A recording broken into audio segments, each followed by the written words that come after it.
Madame la ministre de la Femme, Monsieur le ministre du Transport, Madame l'ambassadrice de Suède, ambassadeureux, pardon, parce que je crois que dans le vocabulaire on dit ambassadeureux, n'est-ce pas? Parce que l'ambassadrice, c'est l'épouse de l'ambassadeur, n'est-ce pas? Bien. Monsieur l'ambassadeur du Canada, Monsieur le point focal du bureau de l'OIT pour la Tunisie et la Libye, Madame la représentante de l'ONU Femmes Tunisie et Libye, n'est-ce pas? Messieurs, mesdames et messieurs les représentantes et représentants des organismes publics et de la société civile, chers amis et participants, je suis très heureuse d'être parmi vous aujourd'hui pour célébrer, bien entendu, la journée de la femme, mais également pour le lancement du plan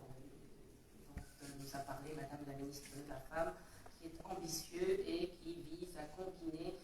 donc le genre et les changements climatiques au titre duquel nos services respectifs, ainsi qu'avec ceux du ministre du Transport, ont collaboré longuement et dont nous espérons entamer la mise en œuvre le plus rapidement possible, car dans le cadre des changements climatiques, nous sommes à l'échelle mondiale dans une course contre la montre. C'est-à-dire qu'un tel plan et tous les autres plans auraient dû déjà commencer avant-hier, même pas hier, à l'échelle mondiale. Mais nous espérons, bien entendu, parvenir à des résultats rapidement. J'ai donc le plaisir de fêter avec vous les droits de la femme et la journée internationale de la femme dans le monde et en Tunisie. Et bien entendu, je profite de l'occasion pour m'adresser mes remerciements au ministère de la Femme, de la Famille, de l'Enfance et des Personnes âgées pour cette initiative de nous réunir aujourd'hui à l'occasion de cette journée internationale. Je souhaite bien entendu le meilleur aux femmes de Tunisie et du monde entier pour ce qui est de cette journée internationale, surtout santé, prospérité et bien-être. Mesdames et messieurs, en célébrant aujourd'hui cette journée, nous devons être conscients que le combat ne fait que se poursuivre ou peut-être commencer, car nous n'avons peut-être pas encore commencé ni suffisamment fait d'efforts pour une véritable égalité des sexes dans un contexte international difficile,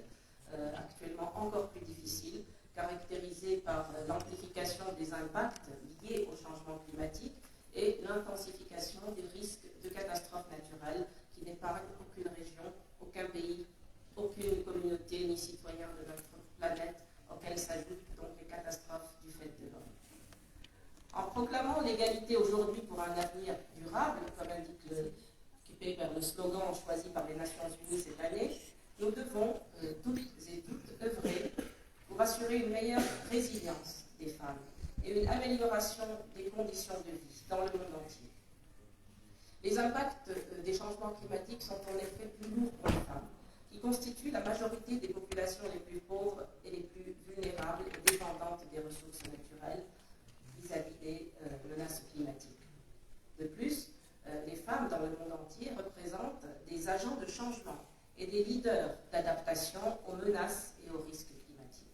Dans cette optique, l'autonomisation de la femme et son implication dans les politiques et les prises de décision constituent un gage d'efficacité et de durabilité de toutes les politiques de lutte contre les changements climatiques, aussi bien à l'échelle nationale qu'internationale et locale.